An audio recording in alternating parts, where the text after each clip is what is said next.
بسم اللہ الرحمن الرحیم۔ تمام ہمارے صحافی دوستوں کی تشریف آوری کا بہت شکریہ۔ آج دو تین بہت اہم موضوعات پر بات کرنی ہے،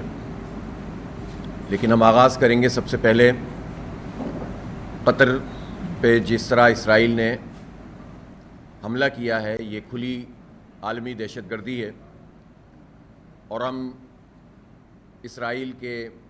اس حملے کی بھی مذمت کرتے ہیں اور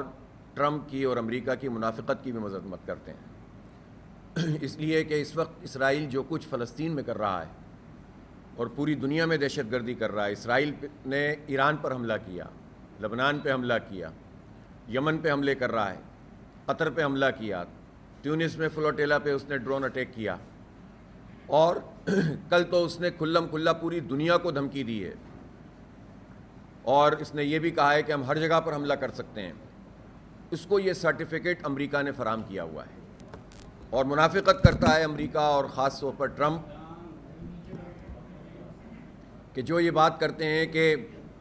ہم سے بات ہوئی تھی، ہم سے بات نہیں ہوئی تھی۔ یہ سب ملمہ کاری ہے۔ عملاً ایک ایک بچے کا جو خون بہہ رہا ہے فلسطین میں، وہ نیتن یاہو کی گردن پہ بھی ہے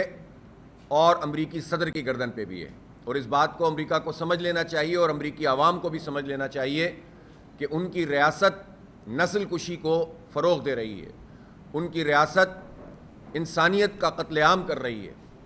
اور جس طرح وہاں پر بعض امیر انسان نکل کر کھڑے ہوتے ہیں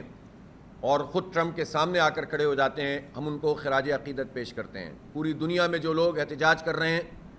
وہ سب قابل قدر ہیں، لیکن حقیقت بات یہ ہے کہ قطر پر جس طرح یعنی میڈییشن کا کردار قطر ادا کر رہا تھا، خود امریکہ کے کہنے پر ڈائیلاگ ہو رہے تھے،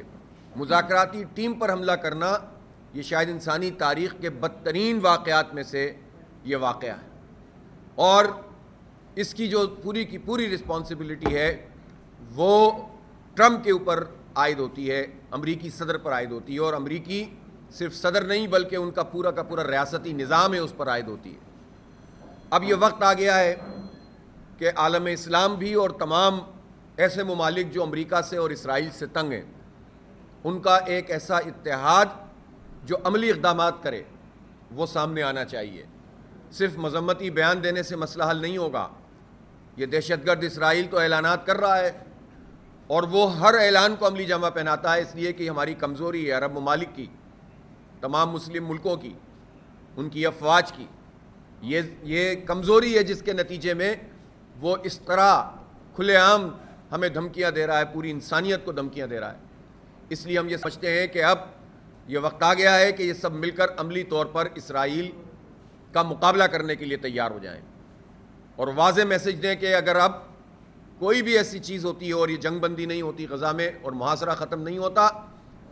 تو پھر اعلان جنگ ہو، اس لیے کہ وہ تو اعلان جنگ کر چکا ہے۔ ہم جب تک انتظار کرتے رہیں گے مرتے رہیں گے، ایک ایک ملک کو وہ ہدف بناتا رہے گا، کسی کی معیشت بھی نہیں بچے گی، کسی کے پروجیکٹ بھی آگے نہیں بڑھ سکیں گے، اور یہ ایسی حقیقت ہے کہ جس کا ادراک کر کے اگر عملی قدم نہیں اٹھایا گیا تو سب اس کا شکار ہوتے چلے جائیں گے۔ لہٰذا ہم تمام مسلم ملکوں سے اور بالخصوص پاکستان سے کہنا چاہتا ہوں، مجھے یہ اچھی بات ہے کہ وزیر اعظم شہباز شریف نے قطر کا دورہ کیا ہے،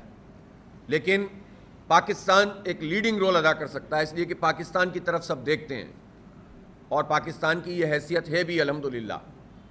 اور اگر کوئی اس نے بار بار جو پاکستان کا ریفرنس دیا ہے نیتن یاہو نے ایسے ہی نہیں دیا ہے، تو ہمیں تو کوئی خوف کا مظاہرہ نہیں کرنا چاہیے، اور الحمدللہ ہم یہ کیپیسٹی رکھتے ہیں کہ جب ہم میدان میں نکلیں گے تو پھر انشاءاللہ اسرائیل کو بھی ہم سبق سکھا سکتے ہیں۔ لہذا اس سے پہلے جو اقدامات کرنے ہیں وہ اقدامات مکمل کیے جائیں، ڈپلومیسی کے میدان میں بھی اور تیاری کے میدان میں بھی، اور ایک واضح میسج جانا چاہیے، اب بہت ہو چکا ہے، اب کوئی ایسی چیز نہیں ہے جس سے ہم پیچھے ہٹ سکیں۔ 65,000 سے زائد ہمارے بچے، عورتیں، بوڑھے، جوان شہید ہو چکے ہیں، روزانہ بمباری کر رہے ہیں، محاصرہ کیا ہوا ہے، جو فلوٹیلا بھی جاتا ہے اس کا راستہ روک دیتے ہیں۔ یہ جو ابھی سمود گلوبل سمود فلوٹیلا جا رہا ہے، اس سے ہمارا رابطہ ہے الحمدللہ، اور ہم اس کو مکمل سپورٹ کرتے ہیں، اور پوری دنیا کی یہ ذمہ داری ہے، امریکہ پہ دباؤ ڈالنا چاہیے کہ اس کے اوپر اگر کوئی اٹیک ہوگا تو یہ انسانیت کے اوپر اٹیک قرار دیا جائے، اور اقوام متحدہ اب اپنی افادیت کھو چکی ہے. صرف باتیں کرنے سے تو مسئلہ حل نہیں ہو رہا. کوئی اور پلیٹ فارم ہونا چاہیے کہ جو پھر فیصلہ کرے اور عمل درآمد کرے اور ان کے ویٹوز کے ذریعے سے انسانیت کو پامال نہ ہونے دے. دوسری بات، اس وقت جو ملک میں صورتحال ہے اور بہت بڑا سیلاب اس وقت پورے ملک میں موجود ہے. شروع سے تباہ کاریاں ہوتی رہیں، بنیر اور باجوڑ اور سوات اور شانگلہ اور سوابی اور گلگت بلتستان، آزاد جموں و کشمیر، ان سب جگہوں پر جس طرح سے یہ سیلاب آئے ہیں، کلاؤڈ برسٹ ہوئے ہیں، تو اس میں ایک طرف تو یہ آفات بھی قرار دی جا سکتی ہیں، لیکن اس میں ہمارے حکمرانوں کی مجرمانہ غفلت بھی شامل. جب آپ 2017 سے جو ارلی وارننگ سسٹم کے اوپر کام کرنا تھا اور اس کی فنڈنگ بھی آنا شروع ہو گئی تھی، تو یہ وفاقی اور صوبائی حکومتیں جواب دہ ہیں کہ انہوں نے یہ کام کیوں نہیں کیا. اور خصوصاً ہمارے شمالی علاقہ جات میں کوئی اسمارٹ سسٹم وارننگ کا موجود نہیں ہے موسمیاتی حوالے سے. اگر وہ موجود ہو تو چند گھنٹے پہلے بھی پتہ چلے کلاؤڈ برسٹ کے حوالے سے، جو کہ آئیڈیا ہو جاتا ہے، تو انسانی جانیں بچ سکتی ہیں.